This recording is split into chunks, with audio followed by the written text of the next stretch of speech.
नमस्कार. आधुनिक जग ज्याच्यावर चालतं अशा एका अतिशय महत्त्वाच्या पण आपल्या डोळ्यांना सहसा न दिसणाऱ्या घटकाच्या या सविस्तर विश्लेषणात सर्वांचं स्वागत आहे. विचार करा, आपल्या आजूबाजूच्या जवळजवळ प्रत्येक इलेक्ट्रॉनिक उपकरणामध्ये एक छोटासा घटक लपलेला असतो. तो म्हणजे कॅपॅसिटर. हा एक असा ऊर्जेचा साठा आहे जो एका क्षणात ऊर्जा देतो आणि पुढच्याच क्षणात शांत होतो, अगदी एखाद्या स्प्रिंटरसारखा.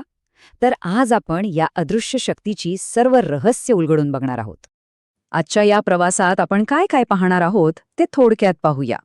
आपण अगदी सूक्ष्म पातळीवरून सुरुवात करून मोठ्या उपयोगांपर्यंत जाणार आहोत. प्रथम कॅपॅसिटरची आतून रचना कशी असते ते पाहू. त्यानंतर तो चार्ज कसा होतो याचं भौतिकशास्त्र समजून घेऊ. पुढे कॅपॅसिटरच्या कुटुंबातील विविध प्रकार, त्यांचे आपल्या खऱ्या जगातील उपयोग आणि शेवटी सर्वात महत्त्वाचं म्हणजे त्यात दडलेले धोके आणि सुरक्षिततेचे नियम पाहणार आहोत.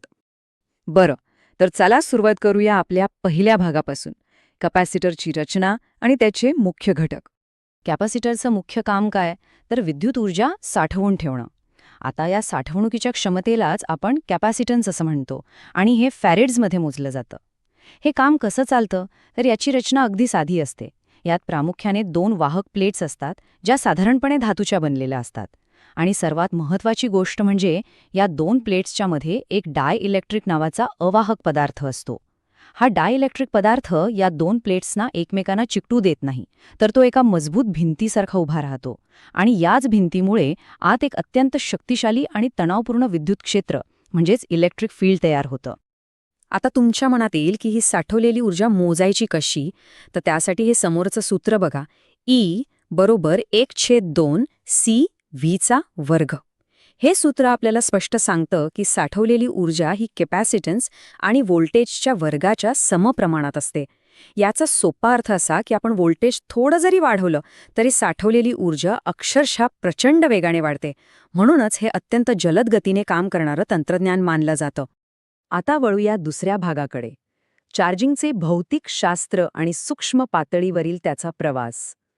प्रत्यक्ष पॉवर कशी साठवली जाते ते आपण पाहूया.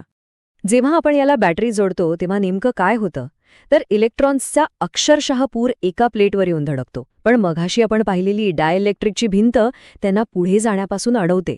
तिथे अगदी ट्रॅफिक जॅमसारखी स्थिती निर्माण होते. यामुळे एक अत्यंत तीव्र इलेक्ट्रिक फील्ड तयार होतं.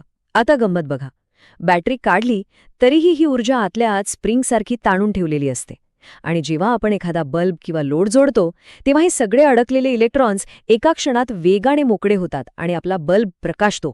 या प्रक्रियेला समजून घेण्यासाठी हे एक वाक्य खूपच चपखल आहे. ऑसिलेटर सर्किटमध्ये कॅपॅसिटर अगदी स्प्रिंगसारखं काम करतो.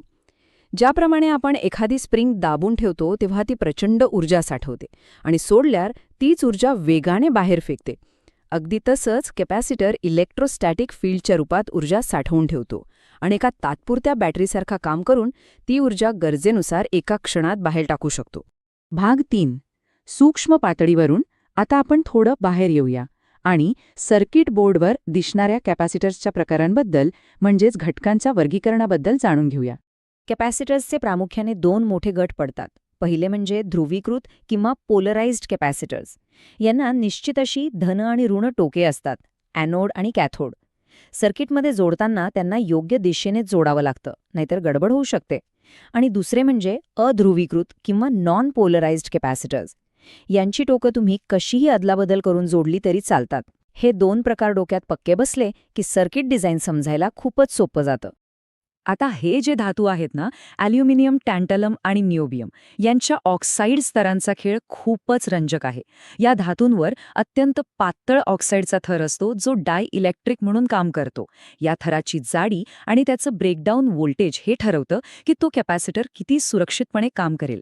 उदाहरणार्थ, टँटलम कॅपॅसिटर्स आकाराने खूप लहान असतात, तरीही त्यांची क्षमता जबरदस्त असते आणि म्हणूनच आपल्या आजूबाजूच्या आधुनिक उपकरणांमध्ये त्यांचाच सर्वाधिक वापर होतो. बरं, कधीकधी एकाच कॅपॅसिटरनी भागून जात नाही, तेव्हा त्यांना सिरीजमध्ये म्हणजेच एका पाठोपाठ एक जोडलं जातं. आणि हे सूत्र अगदी स्पष्टपणे दाखवतं की अशा वेळी एकूण कॅपॅसिटन्स कसा मोजला जातो.